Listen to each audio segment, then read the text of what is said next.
Good evening, Madison, Wisconsin. Good evening, the world. Today I want to start off by talking about the gift that we have been receiving for a little over a month, and that gift is women's basketball. First, before I go into that, I want to say two things. Coeur d'Alene, you are disrespectful to these women, to these players, to these humans, terrorizing, frightening, and racially slurring any humans. You are a disservice to your state. You should be embarrassed with yourself.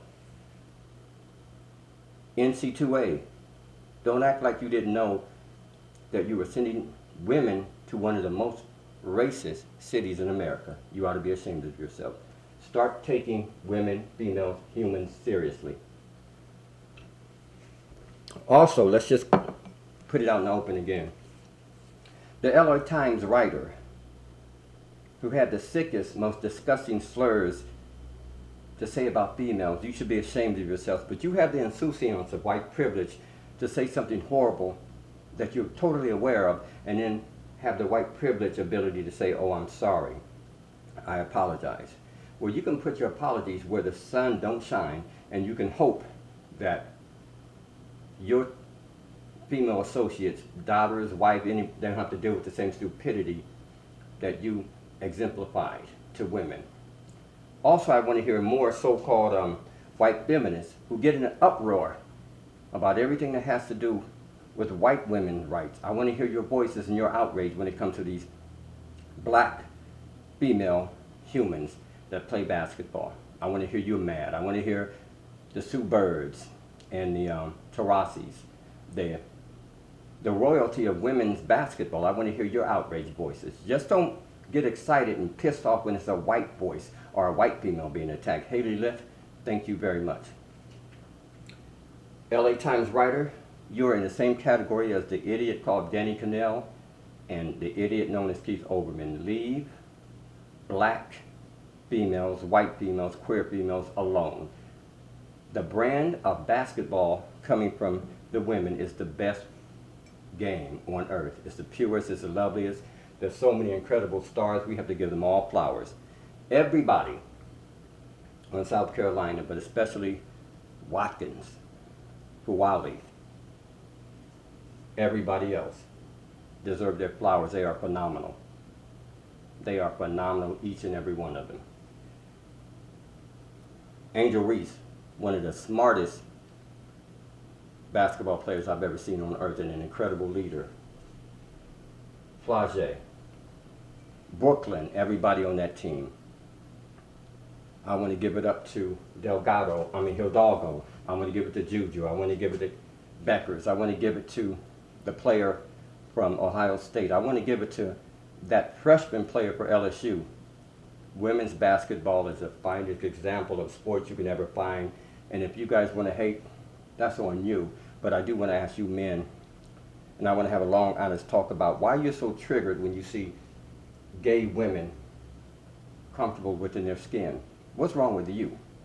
Why are you judging and saying horrible things about gay basketball players? And I'm not saying every female is a gay basketball player, but what is so triggering, morons, when you see gay, happy humans? Ask yourself, play a splendid game, when they chest bump and scream and yell and flex, white men, why do you get triggered? But when a white player does it, she has tons of heart. WNBA and NBA, we are doing the world a great disservice when 75% of these players that graduate that are stars in the tournament don't have jobs in the WNBA the next year because you don't have enough positions. That is a pathetic excuse for the amount of talent that would uplift and develop the WNBA more.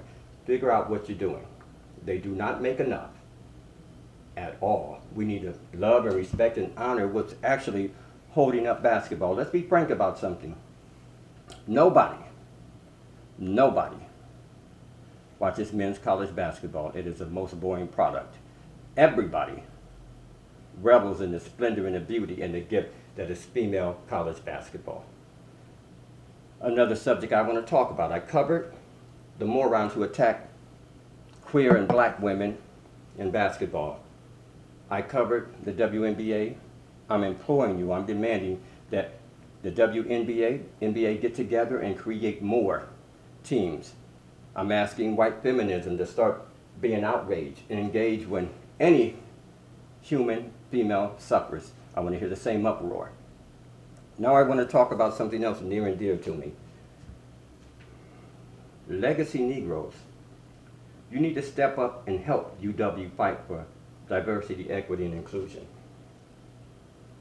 How many states are saying to black folk, y'all don't matter? Let's go. Help me out. Excuse me if I'm wrong. Kansas, Georgia, Wisconsin, Alabama, Texas, and Florida. They are saying, black people, you don't matter. You can tote that ball, you can dunk that ball, you can catch that ball, and you can block for that white quarterback, but y'all don't matter. We don't want to see your mamas, your brothers, your sisters in the classrooms. Y'all good enough to make the university tons of money, but we don't want your black asses getting educated. And for all of you who obviously don't read, who think diversity, equity, and inclusion is some privilege for black people, let's change the lexicon and say there should be support systems and built in and baked in systematic support systems for the descendants of slaves. White supremacy, you have a 500-year jump in this country, in the business world. 300 years of chattel slavery, 172 years of Jim Crow, the continuation of Jim Crow. And you think you have the nerve to tell us that somehow we're getting specialized treatment. The GI Bill, in and of itself, is specialized treatment. It created the white middle class. After you left the war, you got education, you got home loans, and you got privileges. And now you turn around and say that somebody else is being privileged. Also, let's talk about why we don't hear any of the voices of these so-called name brand or the kings and queens of sports fighting for these black athletes and their attack on their dignity. Tom Brady, the Manning brothers, you should be the loudest voices fighting for the equality and acceptance of an educational pathway, especially since these brothers and sisters blocked, caught, ran, took handoffs, kept people off you. And look where you are now. But I don't hear your voices screaming and yelling. Once again, all you so-called queens, white queens of college basketball, I want to hear the loud declaration and demanding of justice from you. Because playing point guard, playing off guard, all the black centers, all the brown centers and all the brown point guards, all the people putting defense that made you rich. I want to hear you fight for them and advocate for them now. Let's all be quite frank about it, and let's not go over tired tropes. Affirmative action benefited white women more than it benefited anybody. White women, I want to hear you fighting for it. And black athletes, I want to say this to you, and I mean it. Thank you, Emmitt Smith, for saying what had to be said. Legacy Negroes, quit being so frightened. UW can't fight without you fighting. UW can't get engaged and enraged if you don't fight. People in the diversity, equity, and inclusion room who have become gatekeepers and quiet Negro voices and mediocre Negroes. You let bigots snatch gains away from us. Because when you don't fight for something, you tell a bigot, y'all don't want it bad enough. So help UW out by fighting for diversity, equity, and inclusion instead of being so happy being the only Negro in the room. That's not a Negro. That's not a coon. That is a coward. I'm not here to call you any names. You know who you are. I don't have to label you, but I will not enable you. Fight for diversity, equity, and inclusion. Black athletes. I don't care what your mom and dad tells you. If you are only seen as an athlete doing a service for your college, but being in college is a disservice for your community, you need to think about it. The revelation of all the gains we have made is being snatched away. Ask Bill Russell, dunking, blocking, representing, and yet some white supremacy defecated in his bed while he was fighting for the city and smeared it on his wall. LeBron James, somebody wrote nigger on the walls of his house in Beverly Hills.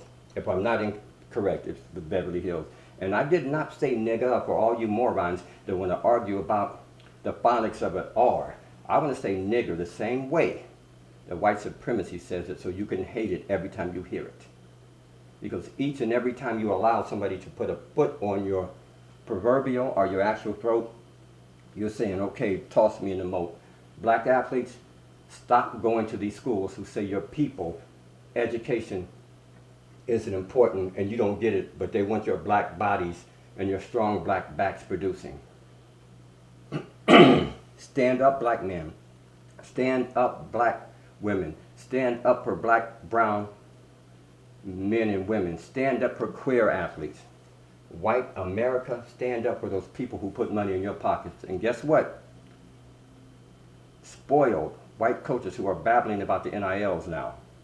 When you got to treat athletes like they were in jail, you were good to go. Now you want to run when athletes can stand up and look at you and say, I don't have to be your coon anymore. I am a man, I am a woman. You have made millions and trillions of dollars on the back of black athletes.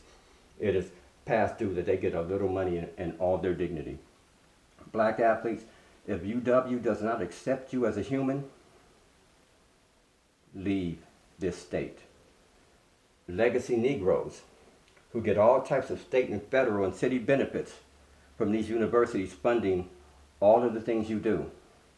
Start standing up and supporting UW so we can continue this fight for our lives. Alex G., we don't need a building that speaks of black excellence. We need to treat our people and demand that they're treated excellently. All you legacy Negroes that love to go to these meetings every time Dr. King has a birthday and shake hands.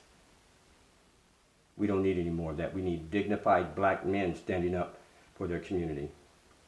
We need to mimic and support the black women. We need to quit getting jealous about what a black female makes in the city when she did everything on earth to be the queen that she is. Black men who have had a 20-year advantage being considered the elite black leadership in this city, y'all ain't leading shit. Stand up and show some grit. I'm Coach Assad. The name of my show is When a Black Man Say It, The Angry Black Man Show. If you mad at me for saying what I say, oh boo-hoo. If you hate me for saying it, I love you. Peace and blessings.